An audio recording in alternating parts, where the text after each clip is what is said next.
அருமையானவர்களே, எப்படி இருக்கீங்க? சந்தோஷமா இருக்கீங்களா? நிச்சயமாகவே நீங்க சந்தோஷமாக, மகிழ்ச்சியாக, ஆசீர்வாதமாக இருக்க வேண்டும் என்று சொல்லி ஆண்டவருக்குள்ளே உங்களை வாழ்த்துகின்றேன். ஆண்டவர் உங்களை ஆசீர்வதித்து வழி நடத்துவதற்கு உண்மையுள்ளவராய் இருக்கிறார். இன்னைக்கும் இந்த தினத்திலும் ஒரு அருமையான கர்த்தருடைய வார்த்தை, ஆலோசனையான வார்த்தை என்னன்னு சொன்னா, பிரசங்கிக்கு எழுதின புத்தகம் 5ஆம் அதிகாரம் அதனுடைய 4வது வசனம் இப்படியா சொல்கிறது: நீ தேவனுக்கு ஒரு பொருத்தனை பண்ணி கொண்டால் அதை செலுத்துவதற்கு தாமதியாதே.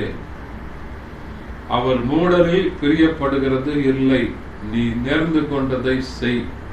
அடுத்த வசனத்துல சொல்றார், நீ நேர்ந்து கொண்டதை செய்யாமல் போவதை பார்க்கிலும் நேர்ந்து கொள்ளாமல் இருப்பது நலம் என்று சொல்லி அருமையான பிரசங்கி சாலமோன் ஞானி இந்த பிரசங்கி புஸ்தகத்துல எழுதும்போது அருமையான காரியங்களை பார்க்கிறோம். எனக்கு அருமையானவர்களே,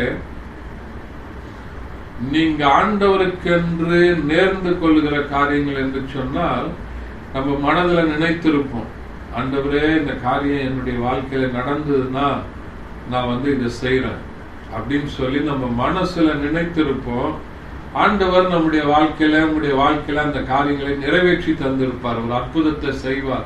ஆண்டவரே என்னுடைய பிள்ளைக்கு நல்ல இடத்துல வேலை கிடைச்சதுன்னா நிறைய பேர் முதல் சம்பளத்தை நம்முடைய ஆலயத்துக்கு காணிக்கையா தரோம், ஊழியத்துக்கு தருகிறோம்னு சொல்லி நினைப்பாங்க. ஆண்டவர் நல்ல வேலையை கொடுப்பார். அதுக்கு பிறகு அவங்க நினைத்ததை மறந்துடுவாங்க.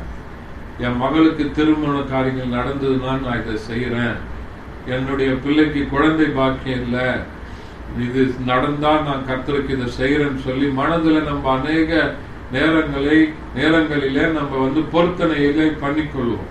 இந்த பொருத்தனைய பண்ணிக்கொண்டா அதனை நம்மளும் என்ன பண்றோம், ஆண்டவருக்கும் நமக்கும் உள்ள காரியங்கள், அந்த ஆண்டவருடைய காரியங்கள்ல நீங்க உண்மையா இருக்கும் போது நேர்ந்து கொண்டதை ஆண்டவர் சமூகத்தை நீங்க செய்த பொருத்தனைகளை நிறைவேற்றுவதற்கு கவனமாக இருக்கணும். அப்படி இல்லைன்னா நீங்க பொருத்தனை பண்ணிக்கொள்ளாம நேர்ந்து கொள்ளாம ஆண்டவர் உங்க இருதயத்துல என்ன பேசுகிறாரோ அந்த நேரத்துல உடனே அந்த காரியங்களை செய்து விடுவது நலமா இருக்கும்.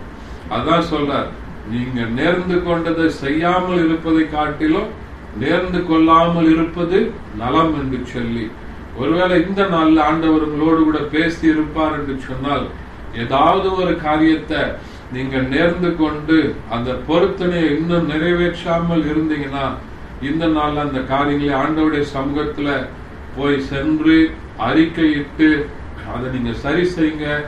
ஆண்டவர் உங்க வாழ்க்கையில பெரிய காரியங்களை செய்வார். ஜெபிக்கலாமா? பரிசுத்த பிதாவே, உம்மை துதிக்கிறோம், உம்மை ஸ்தோத்தரிக்கிறோம், உம்முடைய நாமத்தை மையப்படுத்துகிறப்பா. இந்த நாள்ல கேட்ட வசனத்தின்படி ஆண்டவரே, நாங்கள் நேர்ந்து கொண்ட காரியத்துல உண்மையாயிருக்க நிறைவேற்ற உதவி செய்யுங்க. இயேசுவின் நாமத்தில் பிதாவே, ஆமென். Thank you. God bless you.